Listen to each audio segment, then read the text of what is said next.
Alright, so in today's video we're going to be talking about what is, in my opinion, one of the most important things to have within a talking headshot like this, or a portrait of a main character within your film. And what that is a simple eye light. Eye lights are used from anywhere from big Hollywood setups to little talking headshots like this for people on YouTube, and along with your favorite anime TV shows. What an eye light is it's pretty self-explanatory. It's just this little light here reflecting within the pupil of my eye, and what that does is it allows you to give more expression and life to the character that you're trying to show, or the person in front of the lens within your talking head, which is me in this occasion. So in this case right here, my eye light is coming from my key light, which is a Nanlite Forza 500 shooting through an aperture light dome to create a nice little soft light on my face, while also giving me a nice eye light within my pupil. Now if you don't have a light like this, don't worry about it. Some other lights that you could also use is something like this Nanlite Pavo 2 Mini Aperture MC 5-in-1 reflector that you can get off of Amazon for 20 bucks, and your best friend, the sun. But understanding that most people that are beginning filmmaking, such as I, before this I didn't have any of those resources, I would just use something like my little flashlight on my phone. It works really nice, and if you're in a really dark situation without an eye light, you can obviously just use your phone to sort of kick some light into the face of your subject. And if it's a little too harsh for your liking, you can also put like a white t-shirt over your phone flashlight, or even better, you can also go to your local fabric shop and get some bleached muslin for situations like this where you need some diffusion to go over a harsh light. Alright, so we're here at the desk, got the computer up with some images that I'm gonna show you, and that you can see the difference between someone with an eye light and a subject without an eye light. So yeah, hopping in. First one we got is an image from the Tree of Life. As you can see in this image, we've got a boy laying in his bed, what looks like to be a window lighting his face. So we got some window light coming in from this area here, wrapping around this kid's face, and some maybe negative fill, I'm guessing, on this side to give some more contrast and shape to this guy, with all this black happening here. And as you can see from the light that's shining in from the window, we're getting a nice little eye light within his eye here to give more life to this kid who is laying in bed. So yeah, that's the first example. A lot of the examples that I'm showing in this video is going to be more of a darker scenario, just because it's easier to see what an eye light does inside of a scenario where there's not as much light bouncing all over the place during the daytime.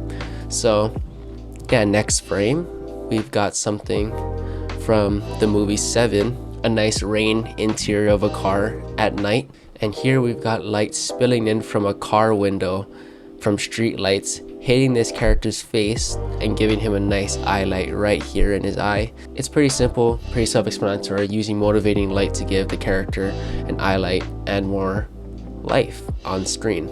Next example from Gone Girl. This is one of my favorite examples that we got here. We've got a little lamp here on the top right corner of the frame, motivating light to light up this whole scene here in the middle of them, and it's motivating light to hit this girl in the face here, giving her a nice soft highlight roll off to the shadows with, I'm assuming, a bunch of negative fill on this side and behind the camera. And what's that doing is it's highlighting her face and giving her a nice little eye light right here to show her emotions when talking to this guy over here on the right. Second to last example with an eye light is my brother Marley, and this is a little screen grab from a shoot that we did in scouting a location that I'm gonna shoot my next spec project in. It's gonna be a basketball commercial because he's been into basketball recently, and I figured that it'd be easy to just use Marley as my brother to be a subject in this new spec commercial that I'm doing, so look out for that. So yeah, in this frame specifically, we've got camera right is our sun, and the light just out of frame here, and it's shining some light here into our scene, kind of light his face primarily.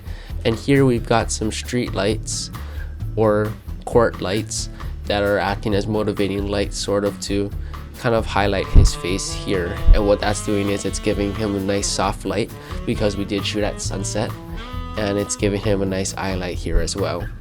And to contrast with this, just for a sake of an example, we've also got an example of Marley here without an highlight. So same situation, we've got the sun coming in from camera, right? And it's also highlighting the side of his face. But if we zoom in and punch in a little bit more here, he does not have an highlight within his eyes, and you can see it gives a more ominous / antagonist feeling to our subject Marley here in frame, and it gives the feeling of this image a totally different vibe or feel than what we had if we had here in this frame here Marley with an highlight under the street lights. So depending on where you place your subject, their angle, and the lighting, you will get an highlight or you will not get an highlight, and that will be completely up to you as the filmmaker, and it'll be your vision within your film. So yeah, I hope you guys learned a little something from this video. I know it's not much, but it is something that I use consciously now in my work. When I'm composing an image and lighting a scene, I'm paying attention more to little details like an highlight within my lighting.